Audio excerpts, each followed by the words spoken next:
So, Jim, which of these two movies did you prefer?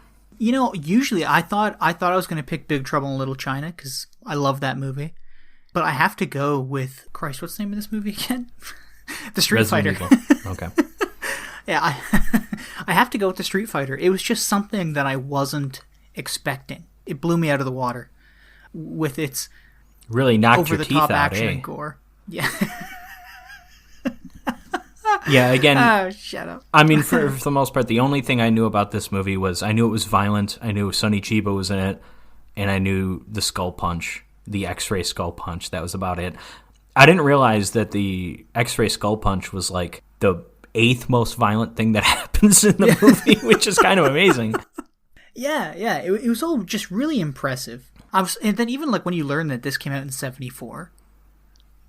Well, it's wow. Japan. This goes along with kind of the running joke of this podcast. I've mentioned Japanese cinema, to me, is exclusively made up of big monster costumes stomping on miniatures and the most horrifically violent things you've ever seen. This movie sticks in line with that. This has more in common with the Takashi Miike movies than it does with the Bruce Lee movies, Yeah, absolutely. In terms of just like, this isn't your granddad's martial arts picture. Yeah, it was something. Much like I tell everybody to go out and watch Big Trouble in Little China if you haven't seen it, I'm now going to start recommending this movie to people. I'm like, oh, you want to see some crazy fucking movie? I will recommend this movie to many people too, but there is a limited audience with this one. This does not have the broad appeal that Big Trouble in Little China has.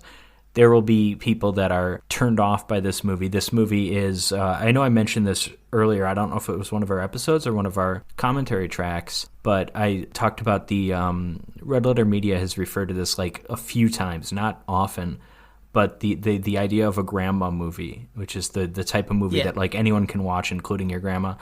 This is not a grandma movie. This is the furthest thing from a grandma movie. This will kill your grandmother.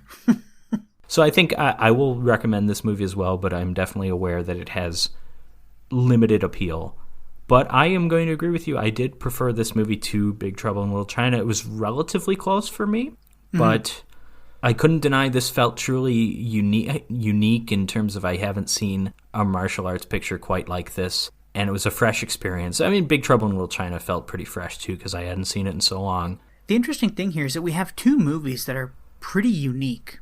I wanted to say what I really like about this, and this will kind of go into my next question because obviously we're going to discuss, does this work as a drive-in double feature? I'm going to say yes, and one of the big reasons is because we have two very, very, they're different, but they're also just unique protagonists in terms of if you're making a traditional adventure picture, a hero. These are not the characters you would have as your leader or as your lead character.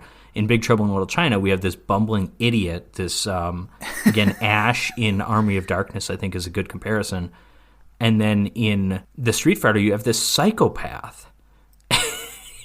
And these are not the characters that you would drop in your mind to star in these roles. And that's one thing that I think makes them part of what makes the movies special. And then I think that they're so different even from each other, not just different from a normal movie, but they're different enough from each other that there's like an interesting balance in watching one movie and then watching the other one.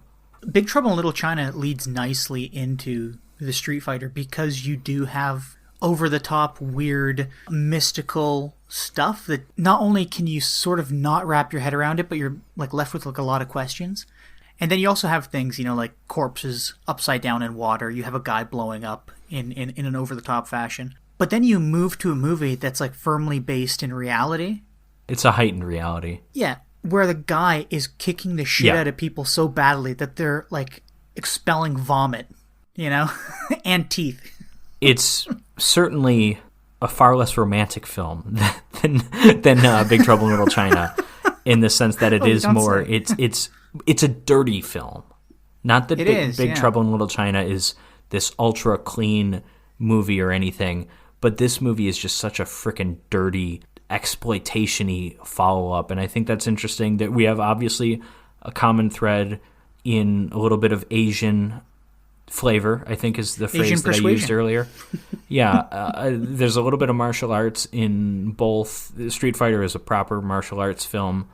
Big Trouble in Little China, I wouldn't really call it a martial arts film, but obviously there's martial arts in it. And then, yeah, Big Trouble in Little China is this kind of, I don't want to say complicated story, but it's a story that's kind of all over the place. It's a movie that's kind of all over the place. And the Street Fighter is so refreshingly simple in that it's basically one guy against the world. We've kind of talked about his character motivation doesn't really make sense. His character development doesn't really make sense. It's never clear when that happens. It's really, you just watch it to see him kill people, and I think it's wonderful. I think it's fun. You know, maybe we should pick our own movies more often.